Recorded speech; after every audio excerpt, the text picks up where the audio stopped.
وكفى وسلام على عباده الذين اصطفى وأشهد أن لا إله إلا الله وحده لا شريك له وأشهد أن سيدنا ومولانا محمدا عبده ورسوله أما بعد۔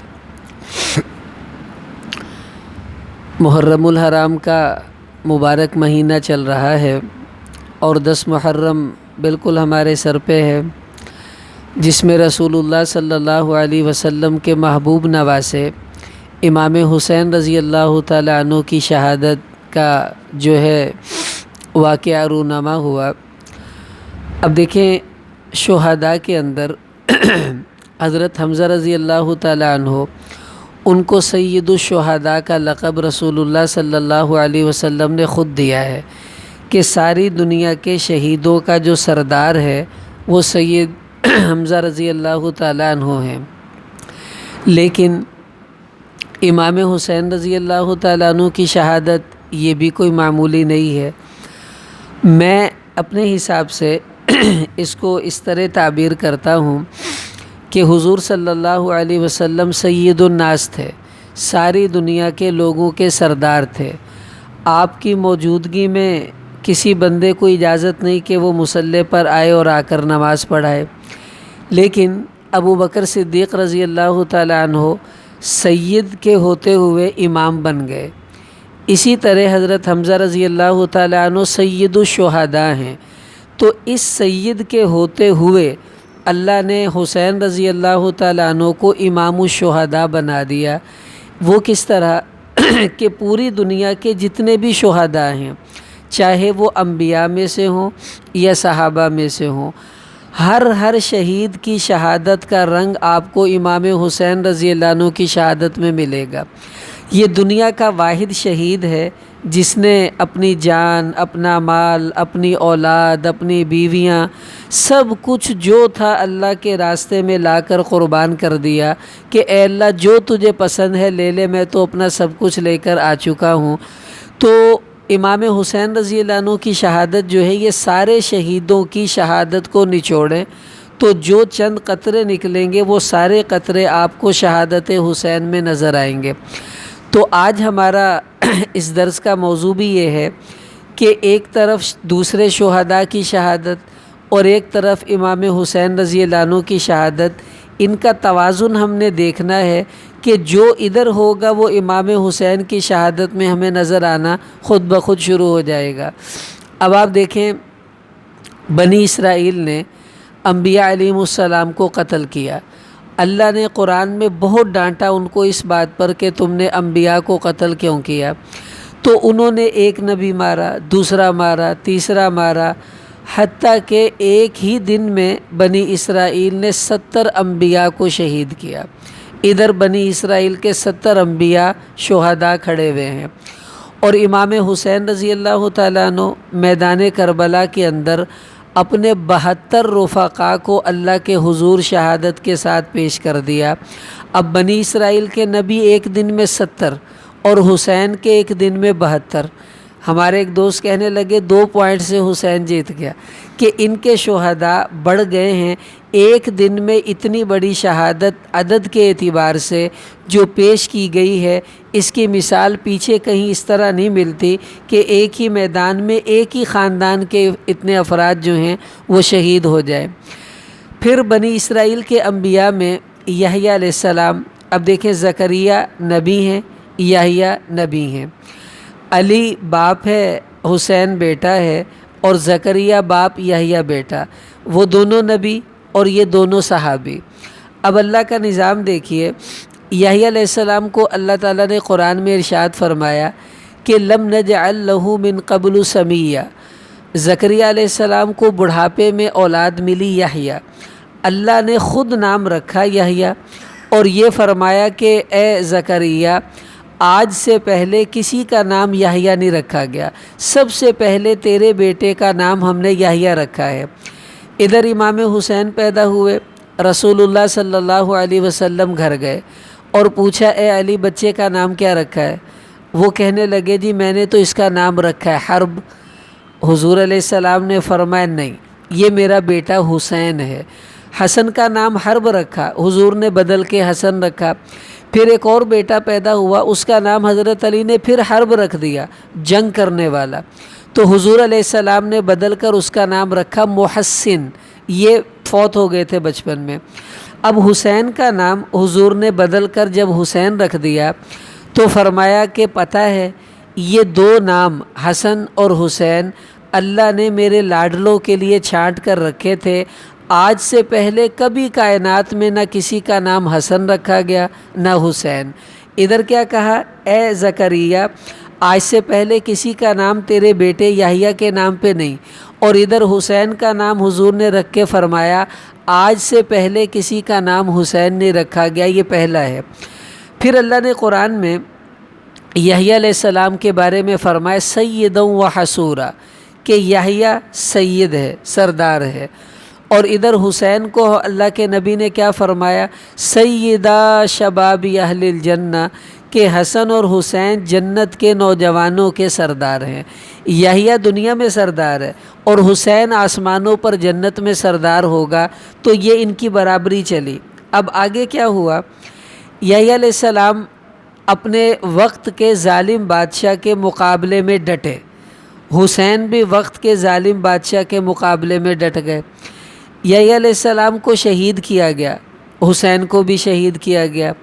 یحییٰ علیہ السلام نے فتویٰ دیا بادشاہ کے خلاف کہ یہ کام تو نہیں کر سکتا، کوئی اس کا معاملہ تھا، اور حسین نے بھی یزید کے خلاف فتویٰ دیا کہ اس کی جو حکومت ہے وہ صحیح نہیں ہے، اور یہ خلافت وہ نہیں ہے جو اسلامی نہج پر ہو۔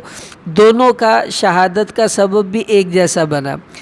اس کے بعد کیا ہوا، یحییٰ علیہ السلام کو پکڑنے کے لیے بادشاہ نے اپنی فوجوں کو بھیجا کہ ان کو پکڑ کے لاؤ، اور ادھر امام حسین رضی اللہ تعالیٰ عنہ کو پکڑنے کے لیے یزید کی فوجیں آ گئیں۔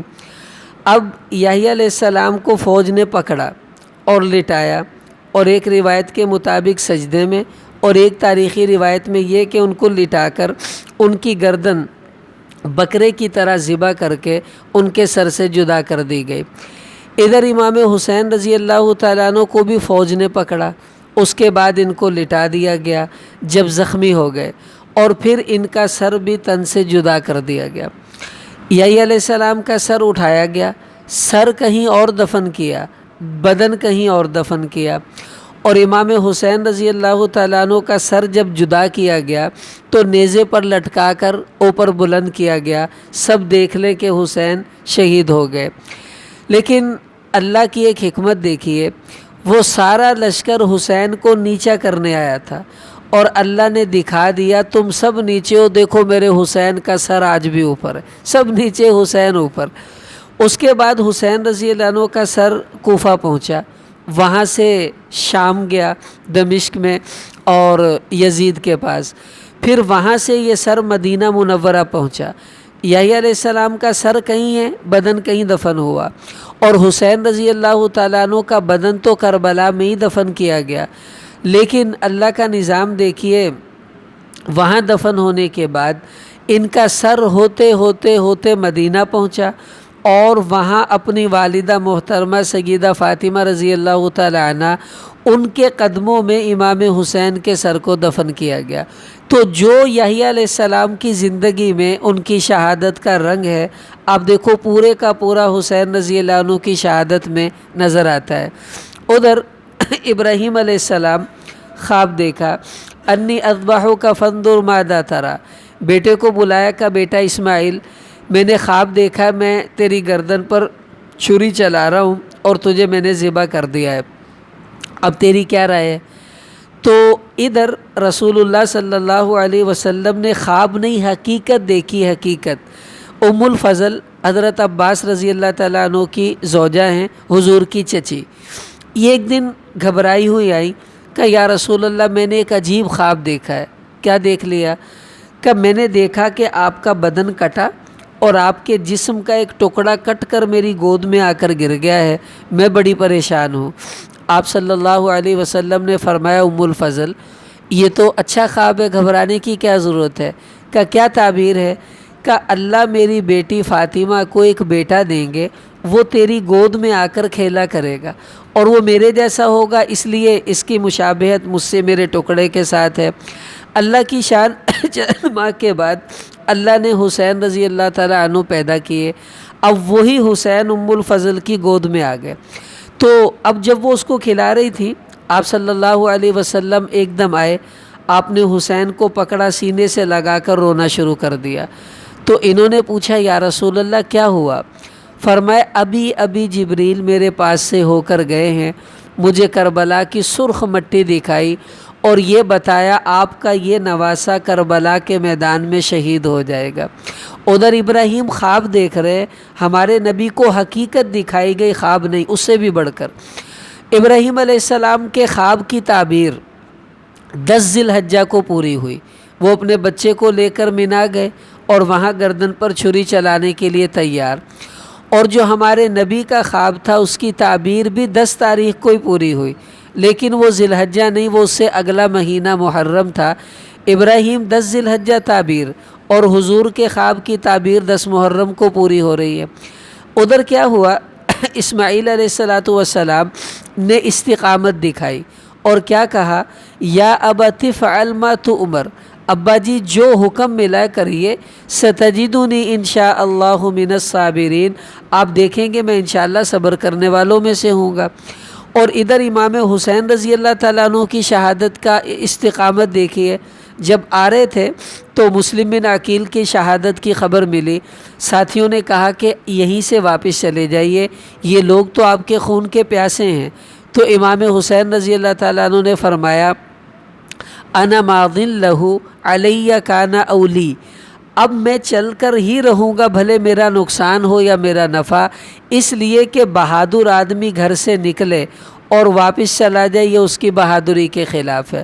استقامت دکھائی کہ میں تیار ہوں، کوئی ایسی بات نہیں۔ آگے کیا ہوا، ابراہیم علیہ السلام نے چھری گردن پر رکھ دی، لیکن یہ چھری چلی نہیں، وہ بچ گئی چھری۔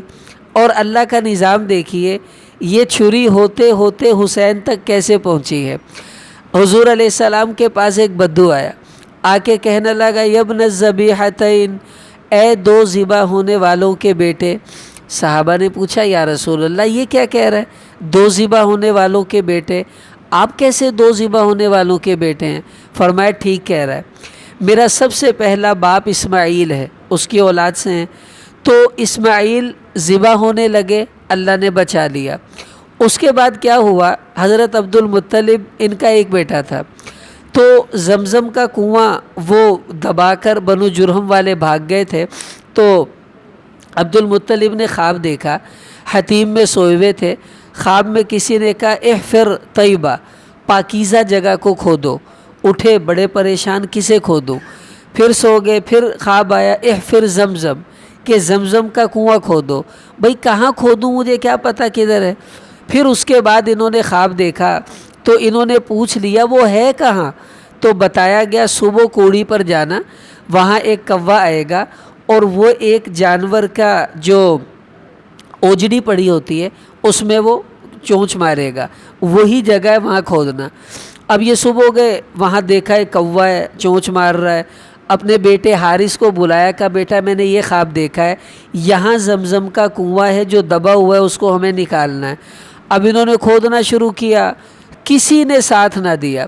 اس وقت حضرت المطلب نے یہ منت مانی کہ یا اللہ اگر تو مجھے 10 بیٹے دے دے تو ایک بیٹا تیری راہ پہ قربان کر دوں گا، ذبح کر دوں گا۔ اللہ نے 10 بیٹے دے دیے۔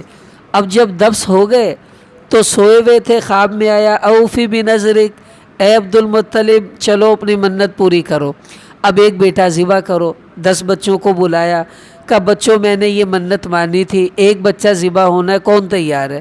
اللہ اولاد دے تو عبد المطلب جیسی دے۔ 10 کے 10 بچے کہنے کے لگے ابا جی ہم تیار، مجھے ذبح کرے۔ وہ کہتا ہے مجھے ذبح کرے۔ اور آج کل کے ہوتے کہتے اینو کر دو ویلا سیدھا کام کر دیں وہ 10 کے 10 تیار ذبح ہونے کو۔ تو اب انہوں نے کہا چلو پرچی ڈالتے ہیں، جس کا نام نکلے گا اس کو ذبح کر دیں گے۔ 10 پرچیاں ڈالی، پرچی کھول کر پڑھی تو لکھا ہوا تھا عبداللہ۔ ارے یہ کیا ہوا؟ حضرت عبدالمطلب کو سب سے زیادہ پیار عبداللہ سے تھا، بہنوں کو سب سے زیادہ پیار اس بھائی سے تھا۔ اب بہنیں چپک گئیں، ابا جی ہم ذبح نہیں ہونے دیں گے، آپ ایسا کیجئے 10 اونٹ اور عبداللہ پرچی ڈالیں، اگر اونٹوں کے نکلے تو اونٹ ذبح کر دیجیے گا ورنہ دیکھ لیتے ہیں۔ پرچی ڈالی، کھولی عبداللہ، پھر بہنوں نے کہا ابا جی 20 اونٹ کر دیجیے، 20 اونٹ اور پرچی ڈالی، پھر کھولی عبداللہ، کرتے کرتے 90 اونٹ اور عبداللہ کی پرچی ڈلی، پھر عبداللہ۔ انہوں نے کہا ابا جی صرف آخری دفعہ 100 اونٹ ڈال لیں، اب نہیں نکلی تو آپ اس کو ذبح کر دیجیے گا۔ اب جب 100 اونٹ اور عبداللہ کی پرچی ڈال کر کھولی تو وہ اونٹوں کی نکل آئی، تو اللہ کے نبی صلی اللہ علیہ وسلم کے والد کی گردن پر چھری چلتے چلتے بچ گئی اور 100 اونٹ ذبح ہو گئے۔ لیکن جب باری آئی حسین کی، اللہ کا عجیب نظام ہے، اب اللہ نے چھری کو کہا چل جا، کچھ نہیں ہوتا، تو بڑی دیر سے رکتی آ رہی ہے، یہ حسین بھی اسماعیل کی اولاد سے ہی ہوتے ہوتے آیا ہے، تو آج اللہ کو منظور تھا کہ حسین کو ذبح ہونا ہے، اور وہ چھری حسین کی گردن پر چلی۔ اب اسماعیل علیہ السلام، اللہ کا نظام ہے، اللہ نے ان کی اولاد میں ایسی برکت رکھی کہ انبیاء ادھر اسحاق کی اولاد سے آتے جا رہے، تو اسماعیل علیہ السلام کی اولاد سے ایک ہی ایسا آیا جو سب پر بھاری تھا، حضور علیہ السلام کو اللہ نے ان کی اولاد میں بھیجا، تو یہ سید الانبیاء اسماعیل کی اولاد سے آئے۔ اور حسین نے اپنے آپ کو جب قربان کیا، اللہ نے ان کی اولاد میں کیسی برکت ڈالی، آپ اندازہ لگائیے۔ امام حسین جب شہید ہوئے ہیں، ایک بیٹا بچا، امام زین العابدین، بس۔ اور اس وقت جب یزید مرا ہے، اس کے 15 بیٹے اور 5 بیٹیاں تھیں۔ جب یہ مرا، 15 بیٹے 5 بیٹیاں۔ آج پوری دنیا کے اندر کوئی آدمی ایسا ہے جو یہ کہے کہ میں یزید کی اولاد سے ہوں؟ ختم، نسل ہی اللہ نے ختم کر دی۔ اور حسین کا ایک بیٹا بچا ہے، آپ دیکھ لو، پوری دنیا گھوم کے دیکھو، ہر ملک کے ہر صوبے میں آپ کو کوئی نہ کوئی سید حسینی مل جائے گا۔ ہمارے شیخ تھے سید نفیس الحسینی رحمہ اللہ، وہ بھی امام حسین رضی اللہ عنہ کی اولاد میں سے تھے، تو اللہ نے ان کی اولادوں کو ایسی برکت دی کہ وہ بھی سردار بنے، اور آج تک اللہ نے ان کو سردار بنائے رکھا۔ اچھا، اس کے بعد کیا ہوا؟ اب یہ قصہ اسماعیل علیہ السلام کا۔ عیسیٰ علیہ السلام آئے، عیسیٰ علیہ السلام کے جو حواری جو ان کے ساتھ لڑے ہیں، ان کو بچانے کے لیے ان کی تعداد 72 آتی ہے، اور امام حسین رضی اللہ عنہ کے ساتھ جو لڑ کر شہید ہوئے، ان کی تعداد بھی کتنی ہے؟ 72۔ مناسبت دیکھیے، عیسیٰ علیہ السلام اپنوں کے ہاتھوں تکلیف ہوئی، اپنا ہی قبیلہ، اپنے ہی لوگ، اور انہوں نے ان کو ستایا، اور ادھر حضرت حسین رضی اللہ تعالیٰ عنہ یہ کوئی غیروں کے ہاتھوں نہیں ستائے گئے، ان کو بھی اپنوں ہی کے ہاتھوں سے تکلیفوں کا سامنا کرنا پڑا۔ تاریخ کی کتابوں میں لکھا ہے کہ امام حسین رضی اللہ تعالیٰ عنہ کی رشتے میں بھتیجی لگتی تھی جو یزید کی بیوی ہے، اب قریبی رشتہ دیکھیے، اور حضرت امیر معاویہ رضی اللہ تعالیٰ عنہ کی بھانجی لگتی ہے جو حسین کی بیوی ہے۔ اب اتنا قریبی رشتہ ہے تو اپنوں کا جو زخم ہوتا ہے نا، بڑا سخت ہوتا ہے، آپ یقین کریں، وہ بڑا محسوس ہوتا ہے۔ علامہ شبلی، کوئی بات ہوئی ان سے، تو یہ جا رہے تھے، تو اس وقت ایسا ہوا کہ لوگ ان کو پتھر مار رہے تھے، ان پتھر مارنے والوں میں جنید بغدادی بھی تھے، تو جنید نے چھوٹا سا پتھر، اگلے بڑے بڑے مار رہے ہیں اور وہ چپ کر کے بیٹھے کھائے جا رہے، اور جنید نے چھوٹا سا پتھر لے کر یوں مارا، لگتے ہی شبلی کہنے لگا ہائے، وہ کہنے لگے لے اونا دی اینٹاں کھا کے بھی کچھ نہیں ہویا، میرا انک پتھر تینوں کھا گیا، کیا ہوا ہے؟ کہنے لگا جنید یہ تو مجھے نہیں جانتے، غیر ہیں، ان کی خیر ہے، یار تو مجھے جانتا ہے، تو نے بھی مجھے پتھر مار دیا۔ تو اپنے کا غم بندے کو بڑا محسوس ہوتا ہے، تو امام حسین بھی اپنوں ہی کے ہاتھوں ستائے گئے۔ پھر حضرت عیسیٰ علیہ السلام کو انہوں نے پھانسی چڑھانے کی کوشش کی، ہم ان کو اوپر پھانسی چڑھائیں، اللہ نے ان کے آسمانوں پر بلا لیا اور بلندیاں عطا فرمائیں، اور امام حسین رضی اللہ تعالیٰ عنہ ان کے سر کو عیسیٰ علیہ السلام آسمان پر چڑھ گئے، اللہ نے حسین کے سر کو آسمانوں کی طرف چڑھا دیا کہ عیسیٰ اوپر ہے تو کوئی بات نہیں، میرا حسین اس کا سر ہم نے بلند کر کے بتایا، جو اللہ کے نام پر قربان ہوتے ہیں وہ جھکا نہیں کرتے، دیکھو آج بھی حسین کا سر بلند ہے اور حسین جیت گیا۔ آپ نے دیکھا ہوگا جب رنگ میں کشتی ہوتی ہے نا تو جو پہلوان جیتتا ہے اس کا ہاتھ یوں کرتے ہیں ون، یہ ونر ہے، اور سب کھڑے ہوئے ہیں، نیچے ہیں، اللہ نے حسین کا سر پکڑ کر اوپر کر دیا، لو بھئی حسین جیت گیا۔ ایسے بھی جیتا جاتا ہے، کبھی کبھی بندہ جیت کے ہار جاتا ہے اور کبھی کبھی بندہ ہار کے بھی جیت جاتا ہے۔ یہ عشق کی لڑائی ایسی ہے جس میں ہارنا اسی کو بھی جیتنا کہا جاتا ہے، اور حسین ہار کے بھی جیتا۔ اچھا، اب یہ عیسیٰ علیہ السلام کے جو حواری تھے، اللہ تعالیٰ نے ان کو ایسا مرتبہ دیا کہ ان کو حواری کہا گیا کہ ان کے دل صاف ہیں اندر سے۔ حواری حور سے مشتق ہے، سفیدی کو کہتے ہیں۔ وہ اندر سے اتنے مخلص تھے عیسیٰ علیہ السلام کے ساتھ، اللہ نے قرآن میں ان کو حواری کہا۔ اور حسین اور اس کے خاندان کو اللہ کیا فرما رہے قرآن پاک میں کہ انما یرید اللہ لیذہب عنکم الرجس اہل البیت ویطہرکم تطہیرا۔ ارے تم کچھ صاف کرو، ہو سکتا ہے کہیں میل رہ جائے۔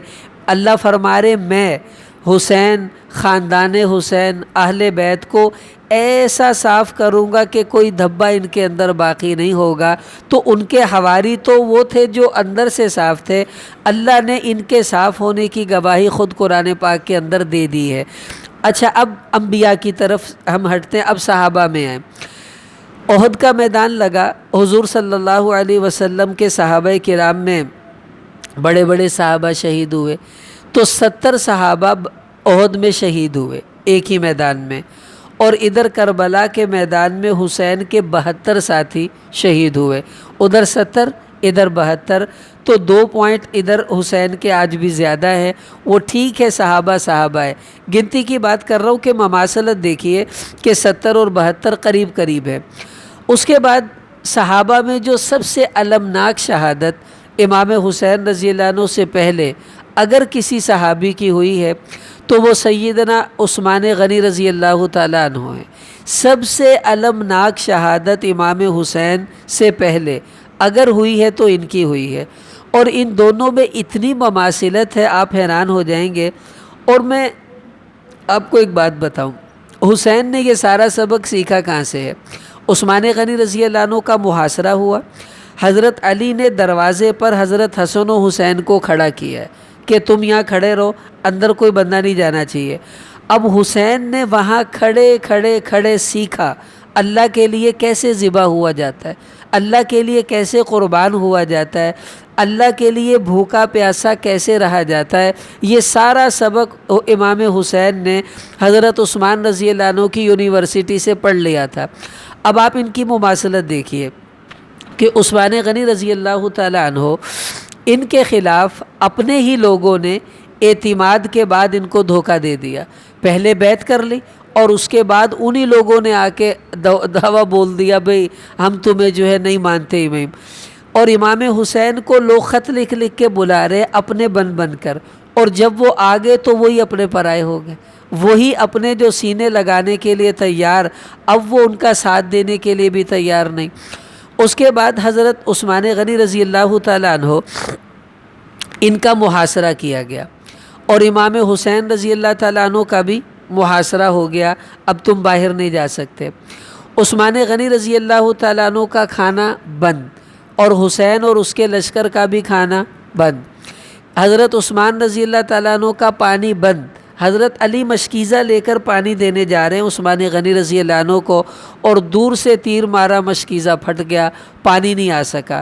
اور ادھر امام حسین رضی اللہ عنہ کا پورا لشکر ایک ایک بوند پانی کو ترسا، لیکن پانی ان کا بھی ان ظالموں نے بند کر دیا۔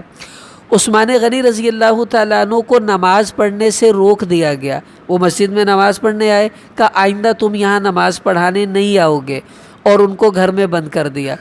اور ادھر امام حسین رضی اللہ تعالیٰ عنہ نے لڑائی کے دوران پیغام بھیجا بھئی نماز کا وقت ہو گیا، بس اب نماز پڑھنی ہے۔ اب تاریخ میں 2 عجیب باتیں آتی ہیں۔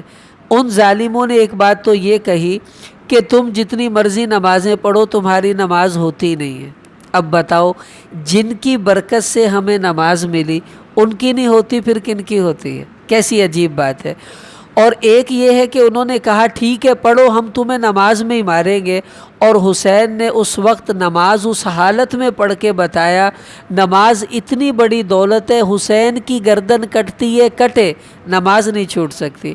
اور آج مسلمان حسینی بھی ہے، بے نمازی بھی ہے، یہ کیسی حسینیت ہے؟ حسینی کبھی بے نمازی نہیں ہو سکتا۔ اچھا، ان کو نماز سے روکا تو امام حسین رضی اللہ عنہ کو بھی نماز سے روکا گیا۔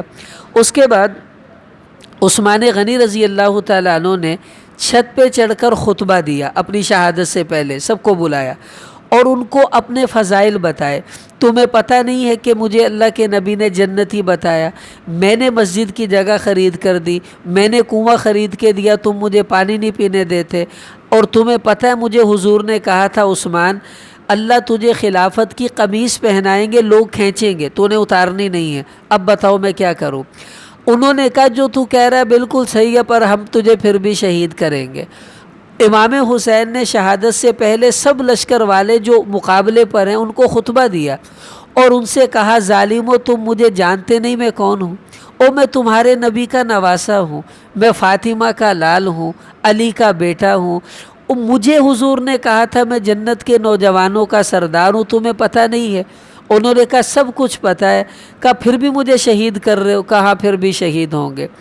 عثمان غنی رضی اللہ تعالیٰ عنہ شہادت سے پہلے خواب دیکھا، اپنی بیوی نائلہ سے کہا میں نے خواب دیکھا ہے، رسول اللہ صلی اللہ علیہ وسلم نے مجھے کہا عثمان آج کی افطاری ہمارے ساتھ ہوگی اور آج تم شہید ہو جاؤ گے۔ اور حضرت حسین رضی اللہ تعالیٰ عنہ نے بھی خواب دیکھا اور رسول اللہ صلی اللہ علیہ وسلم کی زیارت ہوئی اور آپ نے ان کو بھی خواب میں شہادت کی خوشخبری دے دی۔ اس کے بعد حضرت عثمان غنی رضی اللہ تعالیٰ عنہ نے اس دن روزہ رکھا اور حسین کا بھی روزہ ہے۔ حضرت عثمان قرآن پڑھتے پڑھتے پڑھتے شہید ہوئے اور امام حسین رضی اللہ تعالیٰ عنہ بھی قرآن پڑھتے لڑتے شہید ہو گئے۔ عثمان غنی رضی اللہ تعالیٰ عنہ کو شہادت سے پہلے ان کی داڑھی پکڑی گئی اور امام حسین رضی اللہ تعالیٰ عنہ کو بھی جب شہید کیا گیا تو ان کی گردن کاٹنے سے پہلے ان کی داڑھی کو پکڑا گیا۔ وہی منظر اللہ نے عجیب دکھایا، اور عثمان جنت میں ہے تو حسین جنت کے نوجوانوں کا سردار ہے۔ اب یہ دیکھیں کتنی مماثلت اللہ جل جلالہ نے امام حسین کی شہادت میں رکھی ہے۔ کوئی شہید آپ اٹھا کر لے آئیں اس کا رنگ آپ کو امام حسین رضی اللہ عنہ کی شہادت میں نظر آئے گا۔ تو اس لیے حسین امام الشہداء ہے، سب شہیدوں کا رنگ نچوڑ کر شہید امام حسین رضی اللہ عنہ کی شہادت میں آپ کو نظر آ جائے گا۔ اب دیکھیے امام حسین رضی اللہ تعالیٰ عنہ کی جو شہادت ہے یہ ہم سب کے لیے بڑے بڑے سبق چھوڑ کر جاتی ہے۔ مثلا سب سے پہلا سبق تو یہ کہ اللہ کے لیے جو بھی قربان ہو جاتا ہے وہ آج تک نیچا نہیں ہوا، اللہ نے اس کو اونچا ہی کیا ہے، تو اللہ کے لیے قربان ہونے وقت گھبرانا نہیں چاہیے۔ دوسرا سبق یہ چھوڑا کہ اللہ کے لیے جو بندہ بھی کٹ جاتا ہے نا، اللہ اس کی نسل میں برکت دیتے ہیں، برکت۔ ایک بیٹا چھوڑا ہے اور آج پوری دنیا حسینیوں سے بھری پڑی ہے۔ پھر امام حسین نے یہ بھی بتایا کہ ظالم کے سامنے جھکنا کمال نہیں ہے، ظالم کے سامنے جمنا کمال ہے، اور جم کر دکھایا۔ پھر امام حسین نے یہ بھی بتا دیا کہ ضد، ہٹ دھرمی، دھونس، تکبر، ظلم، اس کو یزیدیت کہا جاتا ہے، اور صبر، تحمل، للہیت کو حسینیت کہا جاتا ہے۔ ایسا تو نہیں کہ تم ظالم ہو، ایسا تو نہیں کہ تم اپنی دھونس جمانے کے لیے جو دل میں آئے وہ کر گزرتے ہو۔ اگر اپنی مرضی منوانے کے لیے حلال حرام کی پرواہ نہیں کرتے، جائز ناجائز کی پرواہ نہیں کرتے، تو تم میں اور یزید میں فرق نہیں ہے، بس تمہارا نام یزید نہیں ہے، کام تو وہی ہے۔ اور حسین کا کام یہ ہے جو حسینیت کا ہے۔ آخر میں ایک بات سنا کے ختم کرتا ہوں۔ میرے استاد محترم حضرت قاری عطا اللہ صاحب مدہ ذلہ فرمانے لگے، میں ایک دفعہ تانگے میں جا رہا تھا پاک پتن، تو میرے ساتھ ایک ملنگ سا بیٹھ گیا، تو محرم کے دن چل رہے تھے، تو میں نے سوچا اس کو تھوڑی دعوت دوں، تو بات چلی تو وہ مجھے کہنے لگا اوے مولوی تو حسین نو مننا ہے؟ تو میں نے کہا ہاں میں مانتا ہوں۔ کہتا کدّا مندا؟ کہتے میں نے کہا بھی میں نے پڑھا حسین کی پگڑی تھی میں نے پگڑی باندھ لی، میں نے سنا حسین کی داڑھی تھی میں نے داڑھی رکھ لی، میں نے سنا حسین نمازی تھا میں نماز پڑھنے لگ گیا، میں تو ایسے مانتا ہوں کہ تیری نہ داڑھی نہ پگڑی نہ تو نمازی، تو کدّا مندا حسین نو؟ کہندا نہیں اے دس تو حسین نہ عشق کردا ہے؟ تو کہنے لگے بھی ہاں میں عشق کرتا ہوں اور یہ میرے عشق کی دلیل ہے۔ کہندا جا پھر تو سمجھے ہی نہیں عشق کہندے کنوں اب وہ کون سا عشق ہے بھائی جو نہ حسین جیسی شکل نہ حسین جیسے کام؟ تو ایسا عشق اللہ کو مطلوب نہیں ہے جو اندر ہی اندر رہے اور باہر نہ نکلے۔ حسینیت کا عشق یہ ہے کہ بندہ بے نمازی تھا، اے اللہ اب تیرے نواسے کی شہادت سے سبق ملا ہے، اب میں پکا نمازی، پہلے جھک جاتا تھا اب نہیں جھکوں گا، ڈٹ جاؤں گا باطل کے سامنے، پہلے اللہ کے دین پر مال جان لگاتے ڈر لگتا تھا اب کوئی ڈر نہیں ہے، جان لگے تو جان مال لگے تو مال سب قربان کر دیں گے، ہم حسینی ہیں۔ تو جو حسینی ہوگا بے نمازی نہیں ہوگا۔ اچھا اس دن یزید کے لشکر میں سے کسی نے نماز پڑھی؟ آپ مجھے کسی تاریخ کی کتاب میں دکھائیں، نہیں ملے گا۔ ادھر پڑھی ہے ادھر نہیں پڑھی، تو سیدھی سی بات ہے جو نمازی ہے وہ حسینی ہے، جو نہیں ہے وہ اپنے آپ کو حسینی نہ سمجھے ادھر۔ تو اس لیے بھائی جو حسینی بننا چاہتا ہے آج سے ہم نیت کریں، آج کے بعد نماز نہیں چھوڑیں گے، اس لیے کہ امام حسین امام شاہدوں کا بھی ہے، امام نمازیوں کا بھی ہے۔ ایسی نماز جو عشق والی حسین نے تلواروں کے سائے میں پڑھی ہے نا، ایسی نماز آپ کو کہیں نہیں ملے گی۔ اللہ نے یہ انہی کا مقدر لکھا تھا۔ اللہ تعالی ہمیں ان کے اسوہ پر چلنے کی توفیق عطا فرمائے۔ کوئی بات کسی نے پوچھنی ہو؟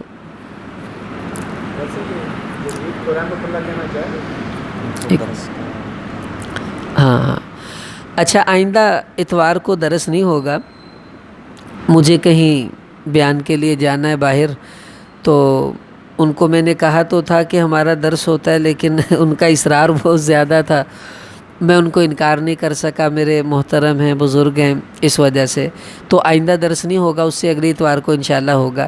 یزید کے بارے میں انہوں نے پوچھا ہے کہ ان کو رحمت اللہ علیہ کہہ سکتے ہیں یا نہیں۔ دیکھیں جو مسلمان ہوگا چاہے وہ گندا گندا گندا بھی ہو، اگر اس کے دل میں کلمہ ہے اس کے لیے اللہ سے رحمت کی دعا کی جا سکتی ہے شرعاً۔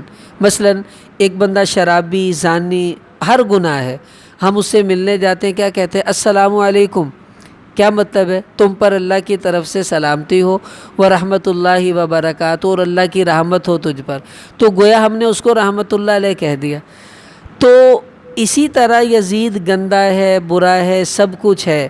اب بات سمجھ لیں اچھی طرح، ایک ہے یزید کو کسی نے رحمت اللہ علیہ کہہ دیا، یہ گناہ گار ہوا کہ نہیں ہوا؟ تو اس اصول کے مطابق ہم یہ تو نہیں کہیں گے اس نے گناہ کا کام کیا، گنجائش تو ہے، لیکن اس کو رحمت اللہ علیہ کہنا یہ حسین سے بے وفائی ہے، سیدھی سی بات ہے۔ یزید جیسا بھی تھا، اچھا یا برا ہمیں اس سے کوئی غرض نہیں، لیکن اس کا تعارف لوگوں میں اچھا نہیں ہے، اس لیے اس کو رحمت اللہ علیہ کہنے سے پرہیز کرنا چاہیے، بس یزید کہہ کر بات کو ختم کر دیں۔ اب میں آپ سے کہوں زرداری کو کوئی مدہ ذلہ کہے، زرداری قدس اللہ سرہ کہہ دیں، مر جائے تو زرداری رحمت اللہ علیہ کہہ دیں، آپ بتائیں کوئی تیار ہوگا؟ میں کیوں کہاں چلو یار یزید رہا تو چنگا ہی ہے، پھر کیوں ہے، انہیں کہڑا حسین ماریا، لیکن پھر بھی ہم اس کو کہنے کو تیار نہیں۔ تو اس لیے کسی کو رحمت اللہ علیہ کہیں گے، لوگوں میں رحمت اللہ علیہ نیک لوگوں پر آتا ہے عام طور پر یہ لفظ، تو چونکہ یزید کے بارے میں نیک اور برائی یہ کھلی ڈلی ہے، سب جانتے ہیں وہ کیسا تھا، اس لیے اس کو رحمت اللہ علیہ نہ ہی کہا جائے تو اچھا ہے، تاکہ ہم تنقید سے بچ جائیں۔ اگر کہیں گے لوکاں نے انہوں چھڑ دینا سانو پڑھ لینا، آپ ہی تینوں دسی ہے، تو اس لیے کیا فائدہ ایسا پنگا لینے کا، تو نہ ہی لیں تو اچھا ہے۔ اور باقی یزید کے بارے میں اہل سنت والجماعت کا عقیدہ یہ ہے کہ یزید کافر نہیں تھا لیکن اچھا انسان بھی نہیں تھا، بس یہ دو لفظوں کی بات ہے، کافر نہیں تھا، اچھا انسان بھی نہیں تھا، بس یہ اس سے بہترین تبصرہ نہیں کیا جا سکتا کہ اسے کافر کہیں، یہ بات بھی غلط ہے کہ کافر ہونے کے لیے دلیل ہوتی ہے کفر کی۔ ٹھیک ہے، جیسا تھا جو بھی تھا کافر نہیں تھا، لیکن اچھا انسان بھی نہیں تھا، اس کے برے اعمال تھے وہ سب کے سامنے تھے۔ یہ بالکل خلاصہ میں نے کئی ورقوں کو نچوڑ کے آپ کو بتا دیا ہے، بس اس سے زیادہ بہتر تبصرہ نہیں ہو سکتا۔ اور یزید کے بارے میں سب سے اچھا رویہ خاموشی کا ہے، بس نہ ہاں نہ نہ۔ بھئی ایک صاحب کہنے لگے جی یزید اچھا تھا یا برا تھا؟ تو ایک بزرگ جن سے پوچھا وہ فرمانے لگے تو بتا تو اچھا ہے کہ برا ہے؟ وہ کہندا جی میں ہن کی دساں اپنے بارے چ۔ کہنے لگے تینوں اپنا تا پتہ نہیں تو لوکاں دی بڑی ٹینشن لئی جانا۔ او مر کھپ گیا، چڑھ تو اپنی ٹینشن لے کہ تو اچھا ہے یا برا۔ کہہ میں اچھا ہوں، نہیں کہہ سکتا۔ اگر تو برا ہے تو بھائی اچھا بننے کی کوشش کر۔ جتنا زور تو یزید کی تحقیق پہ لگا رہا ہے اپنے اوپر لگا، تو کیسا ہے، یہ تیرے لیے فائدے کی بات ہے۔ اللہ نے تجھ سے یہ نہیں پوچھنا یزید کیسا تھا، یہ پوچھنا ہے تو کیسا تھا، تو کیا کر کے آیا۔ اس لیے ہمیں شیطان ادھر لگا دیتا ہے، ہمیں اپنی فکر کرنی چاہیے۔ اللہ ہمیں عمل کی توفیق عطا فرمائے۔ بسم اللہ الرحمن الرحیم۔ اللہم صلی وسلم علی حبیبک کما تحب و ترضی۔ اے اللہ ہم سب کے گناہوں کو معاف فرما، یا اللہ ہماری لغزشوں سے درگزر فرما۔ اللہ ہم کمزور ہیں، تو ہماری مدد فرما دے۔ اللہ تیرے محبوب کے نواسے کی شہادت بہت بڑا سانحہ ہے، واقعی اس میں بڑی حکمتیں تھیں۔ اللہ ہمیں بھی حسین کے نقش قدم پر چلا، ہمارا حشر حسینیوں کے ساتھ فرما دے۔ اے اللہ جیسے تو نے ان کو بلند درجے عطا فرمائے، اللہ ہمیں بھی ایسی موت عطا فرما کہ ہم ان کے درجوں کے قریب پہنچ جائیں۔ اے اللہ قیامت میں ان کا ساتھ عطا فرما دے۔ یا اللہ جو بیمار ہیں ان کو شفا عطا فرما، جو مقروض ہیں ان کے قرضے دور فرما، جتنے پریشان حال ہیں اللہ تو سب کی پریشانیوں کو دور فرما۔ اے اللہ ہماری دعاؤں کو اپنے فضل و کرم سے پورا فرما۔ صلی اللہ علی النبی الامی الکریم۔ آمین آمین آمین برحمتک یا ارحم الراحمین۔ 9-10 محرم کو جو کھانے وانوں کی سبیل نیاز لگتی ہے، لگانے کا جہاں تک تعلق ہے آپ آج بھی لگا سکتے ہیں، 10 دن بعد بھی لگا سکتے ہیں۔ اللہ کے لیے کرنا ہے، نہ بندے کہیں جائیں گے نہ اللہ کہیں جائے گا، ہم بھی ادھر ہیں سب ادھر ہیں، تو آج کل بھی لگائیں تو گناہ نہیں ہے۔ لیکن کھانے کا جو مسئلہ ہے اس میں دیکھ لیں کہ جو آپ کو کھلا رہا ہے، 2 باتیں دیکھیں، اس کا رزق حرام تو نہیں، اگر حرام ہے تو مت کھائیے۔ دوسرا اس کا عقیدہ غلط تو نہیں ہے، رزق حلال ہو عقیدہ صحیح ہو، جو آئے ہڑپ کر جائیں۔ رزق حرام یا عقیدہ غلط تو جو بھی آئے اس کو قبول مت کیجیے۔ اگر آپ کو ڈر لگتا ہے محلے دار ہیں ناراض ہوں گے، رشتہ دار ہیں، تو لے لیں، استعمال نہ کریں، کسی فقیر کو دے دیں یا اس کو کہیں دائیں بائیں جانور کو کسی کو کھلا دیں، خود مت کھائیے۔ بس یہ خلاصہ ہے، رزق حلال ہو عقیدہ صحیح ہو تو کھا لیں، رزق حرام عقیدہ غلط تو مت کھائیے بس۔ راستے پہ جا رہا ہے، بھیڑیں لگی ہوئی، آپ گاڑی میں جا رہا ہے، اس بندے کے قیدے کا پتہ بھی نہیں ہے، ہاں اور اس کے رزق کا پتہ بھی نہیں ہے۔ اس کا سوٹ دیکھ لیں کیسا ہے، بس سوٹ ہی بتا دے گا، آسان سی بات ہے۔